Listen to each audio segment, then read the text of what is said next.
L'invité politique de Guillaume Durand sur Radio Classique et Paris Première. D'abord, bienvenue, puisque c'est la première fois que nous nous retrouvons donc ensemble dans cette matinale avec nos amis de Paris Première.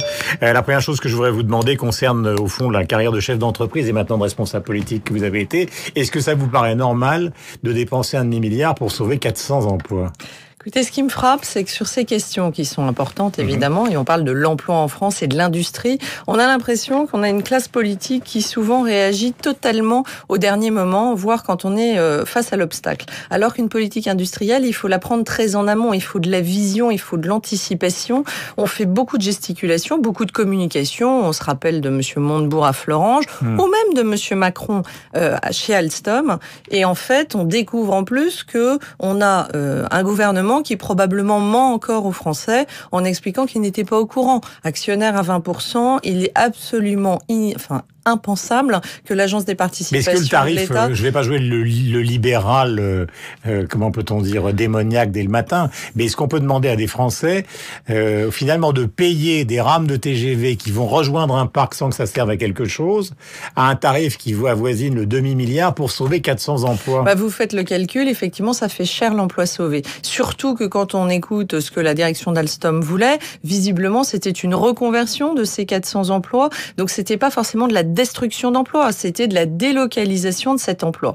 Là encore, moi je dirais chacun son métier. On voit bien que l'État actionnaire est un mauvais actionnaire. Donc pourquoi l'État se mêle? Emmanuel Valls. Mais c'est Emmanuel Valls qui a dit on va sauver Alstom avec un... C'est terrifiant, c'est là encore de la communication, simplement parce qu'il y a des échéances électorales. Je crois que les Français ne sont plus dupes de tout ça. C'est pour ça qu'ils boudent la politique. C'est qu'ils en ont assez de voir des gens qui font des gesticulations, des grandes Mais imaginons qu'Alain Juppé soit au pouvoir. déclarations. Est-ce que par exemple, dans un contexte tendu socialement avec un chômage qui a augmenté de 50 000 donc le dernier mois, est-ce qu'il ne serait pas obligé finalement pour des raisons à la fois politiques, humaine et médiatique de dire je vais sauver Alstom? Non, je crois pas. Parce que c'est pas ça le piège de la politique. Non, je crois qu'Alain Juppé d'abord a du courage et il aura le courage de dire que l'État ne peut pas tout.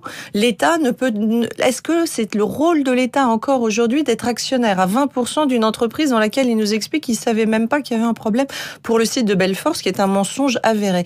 Une fois encore, lui il considère que l'État ne peut pas tout, qu'il faut renforcer les pouvoirs de l'État, notamment sur ses fonctions régaliennes, qu'il faut davantage de souplesse sur les entreprises et dans le domaine économique et arrêter ces gesticulations, cette communication. Vous savez, le mandat unique de Alain Juppé, pour moi, c'est ça qui peut être clé. C'est qu'il ait le courage, justement, au lieu de faire de la communication, personne n'est dupe. Si on n'était pas en campagne... Si je vous en crois ce matin. Comment ? Ça, c'est Valls, si je vous en crois ce matin. Oui, mais là, une fois encore... Que ce soit Valls, d'ailleurs on verra qui sera le candidat in fine, mais on voit bien que chacun joue dans une course aux élections pour mai 2017. Donc c'est Valls, c'est Hollande, c'est Macron quelques mois plus tôt. Je pense que le fait d'avoir un mandat unique, de ne pas se préoccuper de sa réélection, ça évitera de faire des gesticulations de communication inutiles.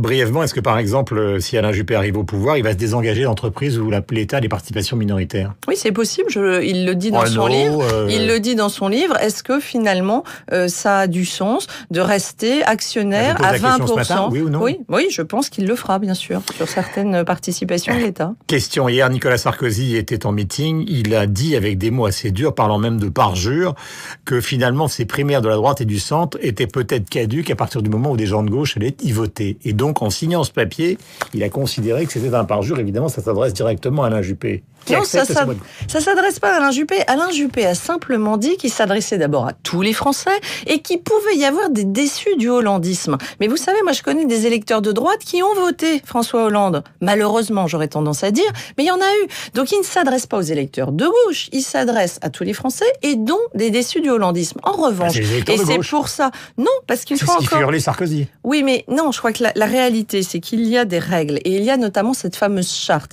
J'adhère aux valeurs de la droite et du centre. Ouais. Vous croyez qu'il y a beaucoup d'électeurs de gauche qui vont aller signer dans des bureaux de vote en province, reconnus par leurs voisins? Mais s'ils ont peur que la gauche ne soit pas au second tour, ils peuvent voter Juppé justement pour anticiper. Moi, je crois que c'est un fantasme. Et à ce moment-là, Sarkozy dit parjure. À ce moment-là, non, mais pour le coup, c'est compliqué d'aller se mettre dans la tête des gens. Est-ce que vous êtes, quand vous allez signer, j'adhère aux valeurs de la droite et du centre et je souhaite l'alternance pour mon pays, vous prenez un engagement. Vous savez, je crois qu'on a eu le fantasme aussi des électeurs de droite qui participaient à la primaire de la gauche. Moi, j'aurais tendance à dire chacun sa primaire, il y a des engagements, il y a une règle, il y a une charte. De toute façon, quelqu'un quelqu'un qui ne signera pas cette charte ne pourra pas voter.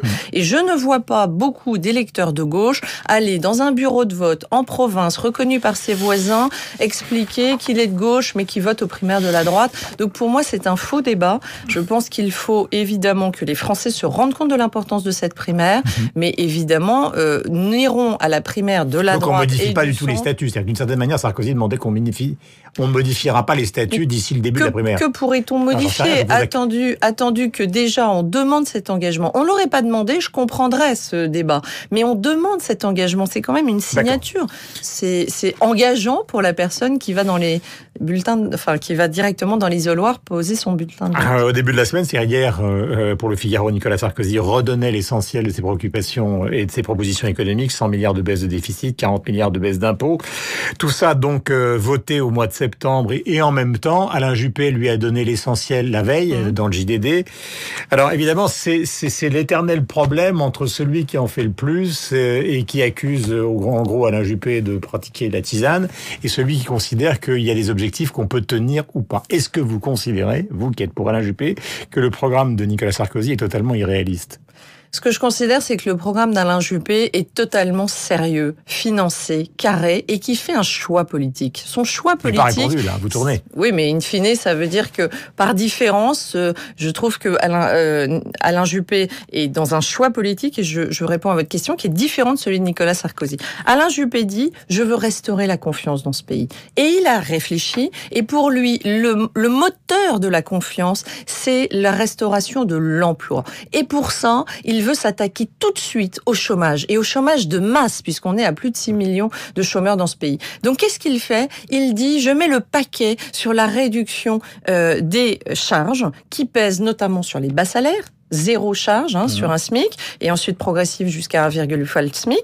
Et il diminue l'impôt sur les sociétés. Il fait un choc fiscal, entre guillemets, plutôt porté sur les entreprises. Pourquoi ? Parce qu'il pense que sur les ménages. Oui, c'est un choix politique. Et c'est la grande différence avec Nicolas Sarkozy. Oui, la différence, c'est que là aussi, Alain Juppé reste dans un objectif qui est la fameuse règle des 3%, en disant qu'il ne veut pas s'en affranchir. Pourquoi ? Pas par bien sûr, Bruxelles est derrière, mais c'est pas ça l'objectif. L'objectif, c'est de penser aux enfants et aux petits-enfants et d'arrêter de continuer à creuser du déficit dans ce pays. Il considère qu'il faut une loi de programmation qui donne de la visibilité, de l'anticipation aux chefs d'entreprise pour les 5 ans, c'est-à-dire un projet qui ne bouge plus, où on sait à quoi s'en tenir. Et effectivement, c'est un choix politique de dire je maximise d'abord sur les entreprises pour restaurer la confiance dans ce pays et faire baisser enfin le chômage. Pardonnez-moi, j'ai l'habitude d'être un peu obstiné, mais est-ce que ça veut dire que le programme de Nicolas Sarkozy dans le Figaro est un programme infaisable et démagogique ? Non, il part du principe, c'est un principe... C'est-à-dire on baisse les indemnisations chômage... Oui.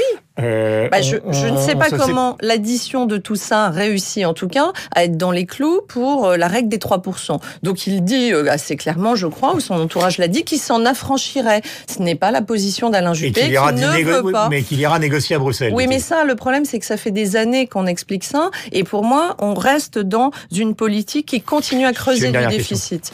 Emmanuel Macron, 12 à 14% donc d'intention de vote, encore dans les dernières heures, enquête dans Libération ce matin. Alors, ce qui est évidemment stupéfiant, c'est ce qu'écrivait Le Monde hier, c'est qu'il y a maintenant comment peut-on dire, presque une vision assumée d'aller à la présidentielle sans programme. C'est-à-dire j'allais presque dire employer un mot, presque d'une manière christique et moderne, quoi. Oui, alors je suppose qu'il fait travailler beaucoup de gens et qu'il va sortir un programme. Le sujet, c'est pas tant le programme. Le sujet, c'est à un moment donné, si vous voulez, moi, ce qui me frappe, c'est un problème peut-être d'humilité personnelle. Moi, ce qui me frappe, c'est de voir que la politique, ça peut rendre fou. Des gens, moi, je suis rentrée en politique, pas finalement il y a si longtemps par rapport à Emmanuel Macron. Ça fait 2 ans que je suis élue. C'est compliqué, ça s'apprend, il y a des choses à apprendre. Est-ce que pour ça, d'un coup, on peut se voir président de la République ? Moi, je vous avoue que ça m'inquiète un petit peu. 12 à 14%, c'est oui, mais énorme. Là encore, on sait. Pour quelqu'un qui était totalement inconnu du grand public il y a 3 ans. Oui, mais pour le coup, on le sait, malheureusement ou heureusement, mais c'est un fait, et vous le savez mieux que moi, qu'il y a une décorrélation totale entre la popularité, entre la sympathie qui peut vous être accordée dans des sondages par les électeurs et ce qui se passe dans les urnes. D'autres célèbres ont été au top des sondages et de la popularité et finalement n'ont jamais été élus. Je pense à Bernard Kouchner ou à d'autres, par exemple. Donc, le vrai sujet, c'est la compétence. C'est est-ce qu'il a les épaules? Est-ce que vous avez envie... Vous posez la question, mais la réponse, c'est ça qui m'intéresse. Est-ce que vous considérez qu'il a la compétence? Moi, je pense qu'il faut de l'humilité, que déjà, il a été ministre de l'économie, ce qui était un magnifique terrain de jeu, s'il avait voulu donner le meilleur de lui-même, qu'on en retient l'écart Macron, que sur l'affaire Alstom, il a prouvé que finalement, il faisait de la politique à l'ancienne, c'est-à-dire j'arrive, j'explique qu'il n'y aura pas de licenciement, puis pour se rendre compte que 12 mois après, finalement, il y en a. Je pense qu'il n'a pas fait ses preuves. Je pense qu'il n'a pas démontré aujourd'hui qu'il était à ce niveau de compétence. Et ce qui me plaît dans la primaire de la droite, je vais vous dire, c'est qu'on a un ancien président de la République, 2 anciens premiers ministres, des anciens ministres qui ont quand même un niveau d'expérience. Là, on rigole plus. Je veux dire, le pays va mal. Il nous faut des gens qui soient capables d'embrasser énormément de sujets. Moi, ce que je crains avec Emmanuel Macron, c'est qu'il ait un prisme très limité. Si vous voulez, sur French Tech, on est d'accord. Moi aussi, je soutiens les entrepreneurs. Moi aussi, j'ai porté la dynamique French Tech. Je pense que c'est très bien pour le pays. Mais on a beaucoup d'autres sujets. Emmanuel Macron, je l'entends pas sur la politique étrangère de la France, sur le sujet des migrants. On a sur l'éducation. On l'attend sur beaucoup de sujets, on verra. Il apporte on va dire un vent de fraîcheur, et ça, je pense que c'est positif. En revanche, je pense qu'il faut garder un peu d'humilité. La politique rend fou, et la surmédiatisation, vous voyez, je l'ai vécu dans mon métier d'avant, rend fou. Il a fait beaucoup de couvertures de journaux, et il paraît un petit peu habité, Emmanuel Macron. Son discours, vous savez, à Orléans sur Jeanne d'Arc, était assez éloquent. Quelque part, il se comparait à Jeanne d'Arc. Merci beaucoup. Il est 8h30 sur l'antenne de Radio Classique. Virginie Calmel, c'était notre invitée ce matin. On aurait pu parler beaucoup de choses. Des ravages d'un métier que vous avez bien connu, la télé-réalité avec l'affaire Kim Kardashian, ou beaucoup d'autres sujets comme cette petite phrase qui a fait sourire ce matin, évidemment, sur tous les réseaux sociaux, celle d'Alain Juppé, se promenant avec Franz-Olivier Gisbert et disant, puisque Gisbert lui demande s'il est emmerdant, j'emmerde ceux qui considèrent que je suis emmerdant. C'est une manière de décrédibiliser donc la politique, le tout évidemment avec un grand sourire. Il est 8h30. Merci, bonne journée à vous. Merci Guillaume Durand. C'était l'invité politique sur Radio Classique et Paris Première.